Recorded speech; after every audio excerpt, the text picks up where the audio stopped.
Moi, je pense que les deux sont responsables, mais je mettrais quand même une pièce supplémentaire sur Southgate. C'est pas avec lui qu'on s'est quand même assez éclaté en regardant cette équipe d'Angleterre. Et là, moi, je rejoins Jérôme et Giovanni sur le choix des joueurs, la manière de les faire jouer. Je pense que c'est lui quand même qui amène ce style de jeu à cette équipe d'Angleterre. C'est pas les Anglais qui décident d'un coup de jouer comme ça. Et c'est vraiment une base défensive d'abord, et après on essaye d'aller mettre un but. Mais je trouve qu'il y a des joueurs qui sont à contre-emploi, des joueurs qui ne sont pas à leur position, des joueurs comme Bellingham, quand on le voit au Real, on le voit là, on a l'impression que c'est plus le même joueur. Donc je pense que ça ne vient pas uniquement des joueurs, ça vient aussi des consignes qui sont données par le coach. Et je pense qu'ils sont assez restrictifs, qu'ils n'arrivent pas à développer, quoi. Et donc je pense que les deux sont responsables, mais je mettrais un peu plus sur l'entraîneur quand même, qui devrait les libérer un peu les joueurs.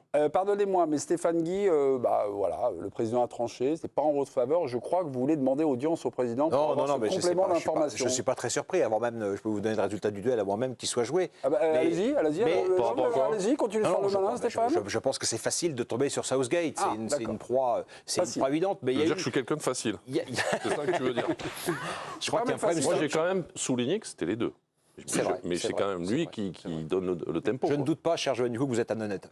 Je ne dis pas. Alors, Stéphane, moi j'ai un petit truc. Pourquoi tu dis que c'est facile de tomber sur le coach? Non, parce que facilité. Parce que c'est quand même le bouc émissaire. Voilà, tout le monde rit, y compris en Angleterre, de Southgate. Moi, je trouve qu'il a un bilan à la tête des Trey Lions qui est très défendable par rapport à ses prédécesseurs qui étaient bien mieux payés que lui. C'est quart finale de la Coupe du Monde. C'était pas demi. Non, ils ont fait demi-finale en 2018. En 2018. Ah, 2018, ah oui, d'accord. C'est quand même finale d'Euro, quart de finale contre la France, un match Stéphane, là, on va se faire un penalty de là, tu vois, c'était une autre équipe. Moi, je trouvais que ça jouait mieux que cela. Je sais pas ce qui se passe. Stéphane, excusez-moi, j'ai un petit conflit avec le président qu'on va régler tout de suite, puisque hier, évidemment, vous étiez là, on était en train de parler du match de l'Italie. Cette Italie est-elle malgré tout consternante? Et j'ai entendu, dans votre voix, adoubé accompagné par Ludovic Aubagnac. C'est normal. Pourquoi? Parce qu'ils n'ont pas des joueurs foirés classe. Ils n'ont pas de top joueurs, ces Italiens. Vous savez... ça manque de talent offensif. Oui, ça manque de talent offensif. Là, ce soir, au niveau des talents offensifs, on a du Saka, on a du Bellingham, on a du Foden, on a du Kane, machin. Donc... Là, hier, contre l'Italie, c'est normal, il n'y a pas de talent offensif donc dans les 20 derniers mètres, voilà. Et puis ce soir, finalement, vous nous dites un peu les joueurs, un peu Southgate, voilà. Non, mais après, tu peux mettre tous des joueurs à des postes, des super joueurs, mais qui après ne sont pas complémentaires ou qui n'arrivent pas à jouer ensemble. Et ça, pour moi, si le coach, il sert à quoi, en fait? Si à un moment donné, tu ne montres pas ce que tu veux offensivement, tu as le droit de montrer 2-3 trucs quand même, offensivement, à ces joueurs-là, pour des déplacements, des positionnements. Mais ce quatuor-là, peut-être qu'il ne le fait pas et que les joueurs n'arrivent pas à se trouver pour le moment. Peut-être que ça va arriver, mais pour le moment, je trouve que... Le quatuor Bellingham, qui était plus jeune, Foden, Saka, Kane, c'est le quatuor qui était à l'Euro. Foden, il y avait déjà des débats à l'époque, en 2021. Mais il n'a pas le niveau qu'il a en club, ça c'est sûr. On peut. Mais Saka non plus. Saka, c'est un joueur extraordinaire. Stéphane, on peut faire l'argument des résultats, il n'y a aucun souci. Je ne dis pas que cette équipe anglaise, elle n'a pas de résultats. Juste que cette équipe anglaise, elle est soporifique, et ça, c'est pas grave. Et c'est une manière de jouer au football, il n'y a aucun souci. Et que moi, ce qui c'est grave quand même, parce qu'on est quand même là pour s'amuser. On a le droit, chacun a les goûts qu'il veut. Mais simplement, là, j'essaie juste de penser factuellement et de manière rationnelle. Je parle juste du positionnement des joueurs. Je trouve que dans cette équipe d'Angleterre, il y a des incohérences qui sont mais énorme. Alors vous nous avez dit... Non mais par exemple, l'utilisation de Phil Foden, c'est un joueur qui peut jouer sur un côté droit quand il rentre sur son pied gauche, et ça n'a jamais été un ailier gauche. C'est impossible. Quand tu le mets à gauche... C'est un gaucher quand même. Mais d'accord, mais moi, je l'ai vu faire de très grands matchs de cette position-là. Mais à Manchester City, dans une organisation qui est différente, avec un latéral qui est un autre... Oui, mais quand vous dites contre-emploi... Mais tu trouves que là... Contre-emploi, c'est pas non plus... Ok, si vous trouvez que Phil Foden... Mais si vous trouvez que l'animation offensive telle qu'on la voit sur l'infographie, là... Je suis désolé, elle est où l'anomalie? Parce que Bellingham et Foden se marchent constamment sur les pieds, que le Bellingham en soutien de Kane, c'est là où il joue au Real, Saka à droite, Foden à gauche, Kane devant. Sauf que ça là c'est figé, je parle de l'animation, on peut regarder un tableau noir. Je dis juste que cette équipe d'Angleterre, quand elle bouge, il n'y a pas d'animation. L'animation appartient aux joueurs. Non, mais il y a des consignes. Mais alors, ils font quoi les coachs alors? Ils sont payés pour quoi? Pour amener les gobelets à l'entraînement. Il y a les circuits. Pour mettre des joueurs en place. Après, il se débrouille. Non, mais quand tu mets un meneur de jeu excentré comme Foden, il faut au moins que le latéral prenne la profondeur. La vraie question de Giovanni qui se pose là, sur ce tournoi-là, elle ne se pose pas que pour l'équipe d'Angleterre, d'ailleurs pour plusieurs équipes, peut-être la nôtre. Il y a quand même un problème physique. Moi, je vois dans cette équipe anglaise, pour l'instant, un problème physique. Je ne vois pas, les Allemands, Saka, le pouvoir d'accélération de Saka a disparu. Harry Kane était mieux, là. J'ai trouvé que c'est le premier match où je vois Harry Kane un peu mobile, se déployer côté droit, côté gauche, peut-être tel qu'en lui-même. Bellingham, peut-être un petit peu mieux aujourd'hui, un peu plus en jambes aussi. Mais il y a quand même cette question-là. Et la question d'avoir terminé les saisons aussi tard avec un euro aussitôt. Mais Stéphane, comme par hasard, je prends l'Espagne et l'Allemagne, qui, je ne dis pas que c'est le meilleur football, etc., mais qui ont une méthodologie. On comprend ce que Nagelsmann veut faire. Les Espagnols, on les connaît. Southgate, on le comprend. Hein. Southgate, il fait du Deschamps. Hein. Non, mais sauf qu'offensivement, il se passe rien. Il réduit toutes les situations. Oui, mais c'est-à-dire qu'il brille peut-être ses joueurs offensifs. Quand tu es moins bien physiquement, si tu as un circuit, si tu as une méthodologie, je pense, et Johan et Jérôme ont été joueurs, je pense que ça t'aide. Ça peut t'aider. Tu es idéaliste, là. L'animation offensive, elle appartient au talent des joueurs, à leur instinct, à leur mais là, il n'y a que des mecs talentueux. La première émission où Stéphane était là, je me rappelle, on parlait de l'Angleterre, tu te rappelles, et on disait qu'on avait commenté beaucoup de matchs, des qualifiers et des matchs amicaux des Anglais. Et vous vous y chiez aussi. Pardon, vous ennuyez. Ce match-là, je l'ai vu 10 fois. Ouais. C'est-à-dire qu'à un moment donné, c'est pas toujours les mêmes joueurs. Il n'y a pas toujours ce quatuor-là. Et l'équipe d'Angleterre, elle joue toujours pareil.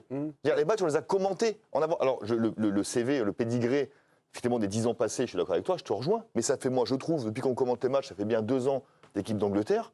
Waouh, ce match-là, cette purgeasse-là, c'est pas la première fois que je la vois, quoi. Donc, effectivement, c'est pas toujours les mêmes joueurs. Donc, c'est bien que Gareth Southgate a un logiciel, je trouve, un tout petit peu réducteur par rapport à Martin Kelly, là. Le Southgate, si on le passe au tamis de la déclaration d'Antoine Griezmann, là, on est chiant à jouer, chiant à regarder, et choses comme ça. Moi, je trouve que c'est à peu près un copier-coller de l'esprit de Deschamps. Il a dit qu'il a fait son équipe en s'inspirant de l'équipe 2016-2018 de Deschamps. Donc, d'abord on défend, on est puissant physiquement, et puis après on voit devant, mais il se débrouille. Quoi. On réduit le nombre de situations. Ils n'ont pas pris de but, d'ailleurs, si je ne me trompe pas. Si, les Anglais, ils n'ont pas pris de but. Ici, un but, c'était, vous savez, tu les trouves puissants physiquement? Le but des Danois, là. Mais de l'extérieur de la surface, mais pour marquer tel but comme ça, faut... Mais est-ce qu'on peut reprocher aux Anglais de n'avoir rien gagné depuis 1966 et de leur en vouloir d'un autre côté de mettre tous les atouts pour enfin gagner et d'avoir un tous les atouts, c'est pas le jouer au foot en fait. Non mais je sais pas. Ce que je veux dire, Johan. Non, mais moi je peux pas entendre cette défense de dire. C'est plus de pragmatisme. C'est plus de pragmatisme. Oui, mais il y a rien. Ils essayent de gagner en faisant rien. Dans le débat, moi je parle de la Si défendent les gens, non mais si défendent des équipes qui ne jouent pas, c'est parce qu'ils essayent de gagner quelque chose. Moi je peux pas entendre ça. C'est pas possible d'entendre un truc pareil en fait. Je me fais l'avocat du diable en disant ça. Non, puis alors le jour où elles gagnent pas, ces équipes-là. Je sais que t'es pas d'accord avec ça. Les jours où elles gagnent pas, ces équipes-là, comme la nôtre. C'est-à-dire que le jour où elles gagnent pas, il y a aucune indulgence parce que il n'y a pas de recherche esthétique, ok, on a compris, il n'y a pas de recherche de plaisir, donc c'est pur, le résultat pur. Sauf que dès que tu fais un match nul, tagalade, soin, tout le monde te tombe dessus. Stéphane, moi je ne demande pas de voir le Barça de Pep Guardiola en fait. Non, c'est pas Stéphane non plus. Mais dans le côté, même dans le côté esthétique. Moi j'en ai marre qu'on fasse des débats où on estime que le beau football, c'est forcément le football de Moi, une belle équipe de transition. Personne n'a dit ça. Non, je sais, mais je parle de manière générale. Une belle équipe de transition. Cibler des mecs. Non, mais une belle équipe de transition, une équipe qui va vite vers l'avant, qui n'est pas tout le temps dans la possession, etc. C'est un style qui est agréable. Le problème, ce qui me dérange. Mais là, la problématique des Anglais, Giovanni, depuis le début de la compétition, les 3 équipes qu'ils ont joué, qu'est-ce qu'elles ont fait? Ils se sont mis à 10 derrière, terminé. Et puis démerdez-vous. Attaquer un bloc bas, ça demande de travailler. Oui, d'accord, mais alors tu parles de football de transition et tout. Tu parles de transition. Je dis de manière d'avoir juste une équipe avec du style. Ça fait 10 ans qu'il est en place, votre ami Southgate, et on se fait chier à chaque fois en fait. Donc moi je veux bien que ça aille loin. Arrête de dire que attaquer des blocs bas, ça demande des efforts, des combinaisons. Demande à Jo, quand tu as joué au foot, attaquer des blocs bas, attaquer une défense de handball, il n'y a rien de plus dur que ça au football. Mais oui, mais ça demande de l'inspiration des joueurs. Je suis d'accord, mais il y a des circuits de passe, avec des mouvements, des déplacements, des joueurs. Sur le but qu'il aurait refusé, tu vois bien que la combinaison est aujourd'hui à 50 cm de Trippier, il a dédoublé. Mais dans le football, c'est la plus belle action de l'Angleterre. Tous en même temps, mes petits, simplement, lorsque lorsque vous évoquiez le premier tour de l'Angleterre, Angleterre-Danemark, la possession était pour le Danemark. Hein, attention, hein, les blocs bas, choses comme ça. Et ben voilà. Mais pas tout. C'est pas moi qu'il faut le remettre, c'est Stéphane. Et vu que c'est votre nouveau consultant, vous dites rien. C'est normal. Il est nouveau, donc c'est pas grave. Mais vous voulez pas me défendre. Il n'y a pas de souci. Non, je veux vous accabler. Sur 10 matchs. Merci Olivier, merci. Combien t'as de matchs débridés sur 10 matchs? Les équipes comme l'Angleterre ou la France attaquent tout le temps, enfin quasiment tout le temps des blocs bas. Le football aujourd'hui est comme ça. T'as une catégorie, t'as 5-6 équipes dominantes qui vont attaquer des blocs bas tout le temps. Donc le rôle du sélectionneur, c'est aussi... Si on élargit sur le premier tour de l'Euro, franchement, quels sont les matchs où tu as vu des équipes, à part l'Espagne, on sort de l'Espagne. L'Espagne a sa culture de jeu. Ça fait 40 ans qu'ils ont une tactique. L'Allemagne, le dernier match des Allemands, il était comme les autres. À un moment donné, ils butent sur un truc. Sauf qu'ils ont fait de grands matchs avant, Stéphane. Ils ont joué. Il y a rarement de 5-5. D'accord, mais contre l'Écosse, je pense que tu mets Angleterre-Écosse, ça va bien se passer. Ah bah d'accord. En fait, quand les mecs sont bons, c'est toujours parce que les autres sont nuls. C'est marrant. Avec l'Angleterre et la France, ça marche jamais. Non, on n'y arrive pas contre la Pologne. Bah non. Oh, mais la Pologne, c'est la faute des joueurs. Ils ont pris un point dans l'Euro. C'est pas terrible. Ils ont pris un point dans l'Euro. Tout à l'heure, il y a eu un échange entre Régis Tesselin et Joël Micou. L'Angleterre qui gagne rien depuis 1966. Non, mais est-ce qu'autour de cette équipe d'Angleterre, les tournois, à chaque fois, au début de tournoi, c'est favori Angleterre, et puis depuis 1966, est-ce qu'il y a une pression démesurée? Il y a une pression négative. Et il y a des saisons de dingue. Ces joueurs-là, il faut au moins leur reconnaître ça. Ces joueurs-là arrivent rincés. Tous les pays. Non, mais particulièrement moi, j'ai regardé tout à l'heure, je m'amusais, j'ai commenté un jour dans ma vie un Angleterre-Slovénie. Alors, je cherche, tac, 2010, Coupe du Monde, je regarde la compo, j'ai aucun souvenir du match, hein. Je regarde la compo de l'équipe anglaise de l'époque, des Rooney, des Lampard, des Gerrard, je me dis, waouh, il y avait comme 4-0 en huitième de finale contre l'Allemagne. Capello sur le banc. Je veux dire, Capello sur le banc. Il y a eu des grands coachs, il y a eu des joueurs énormes, et ils ont disparu huitième, quart de finale systématiquement. Southgate, il leur a fait passer. Je ne défends pas Southgate, j'ai aucun intérêt pour ça, mais ils leur ont fait des passés. Mais évidemment que, pour reprendre la question d'Olivier, ça pèse, cette historique-là, il pèse sur la sélection anglaise. Bah non. Je crois que l'Allemagne, ça ne pèse pas chez eux là. Ils jouent chez eux, ça ne pèse pas. Mais ils n'ont pas gagné récemment. Pendant des années, ils étaient portés par leur réussite dans les grands tournois. Oui, d'accord, mais à chaque fois qu'ils jouent une compétition, ils ont un poids sur eux. En plus, comme tu dis, les générations d'avant ont gagné, donc ils attendent à ce que ça gagne aussi. Mais là, toutes les générations, non, mais j'ai l'impression que c'est des maudits, quoi. C'est les losers. Ah, peut-être des maudits. Je suis sûr qu'il y a une pression supplémentaire. Tu crois que sur les Italiens, il n'y a pas de pression?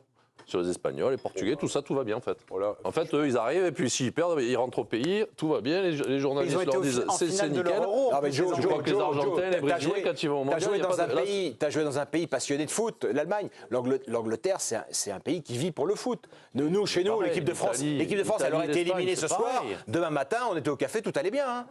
On n'a pas cette pression. Il n'y a pas cette pression-là dans un pays comme le nôtre. Pour moi, tu ne peux pas comparer la France avec les autres pays. Pour moi, la France, c'est pas un pays de foot. On est d'accord. L'Angleterre, l'Allemagne, l'Italie, l'Espagne, le Portugal, je pense que c'est largement au-dessus de nous. Bien sûr. Au niveau de l'importance du résultat des équipes nationales. Le Portugal, c'est un pays de 10 millions d'habitants. Ils n'attendent pas à tous les tournois que leur équipe, elle gagne le tournoi. Il y a forcément un peu plus d'indulgence. Il y a une pression quand même sur l'équipe nationale. Oui, bien sûr. Non, mais bien sûr. Comme tu dis, nous, le lendemain, on va râler le soir, le lendemain, on sera au café, il n'y aura pas de problème. Je ne pense pas que dans ces pays-là... Il y a le Tour de France qui démarre samedi, on aura autre chose. C'est bien ce petit échange, Stéphane, Jo. Non, mais j'ai pas l'impression que l'Angleterre est au-dessus de tout. Ils ont créé le football, c'est sûr. Je n'ai pas l'impression que leur championnat soit non plus non, mais il y a aussi un autre phénomène. On ne va pas faire l'exégèse anglaise ce soir, mais tu as je ne sais combien de quotidiens nationaux, de médias en Angleterre, de radio, de télé-CA, qui sont à fond sur le foot. Oui, c'est pas le cas chez nous. Je sais pas en Allemagne. Là, pour le coup, je ne connais pas le paysage médiatique allemand. Un peu dans le même esprit. L'Espagne, c'est pareil. L'Espagne, ils sont tapés dessus. En Allemagne, c'est la presse généraliste. Il n'y a pas de quotidien du sport en Allemagne. En Angleterre, il n'y a pas de presse quotidienne. C'est la presse généraliste qui est à fond. Le kicker, qui est sportif. Oui, c'est un hebdo. C'est un hebdo. Et puis nous, en France, il n'y a que l'équipe du soir, mais évidemment, on ne critique jamais Didier Deschamps. Virginie, vous aviez 2-3 petites choses à nous dire là, sur ce qui arrive avec ce match nul 0-0, un peu piteux, mais l'Angleterre continue sa route. C'est quelques médias anglais qui rapportent que Gareth Southgate s'est fait lancer des gobelets à bière en plastique par des supporters anglais après que l'équipe ait été huée après ce match nul. Pas lamentable, là, pour là, c'est le Télégraphe. Autant on se fait le gros problème des Anglais, c'est qu'ils aiment le foot, mais qu'ils boivent beaucoup trop. C'est quand même le problème anglais. Peut-être qu'ils devraient en boire quelques-unes, Southgate. Peut-être qu'ils s'enflammeraient un peu plus. On va se détendre un peu.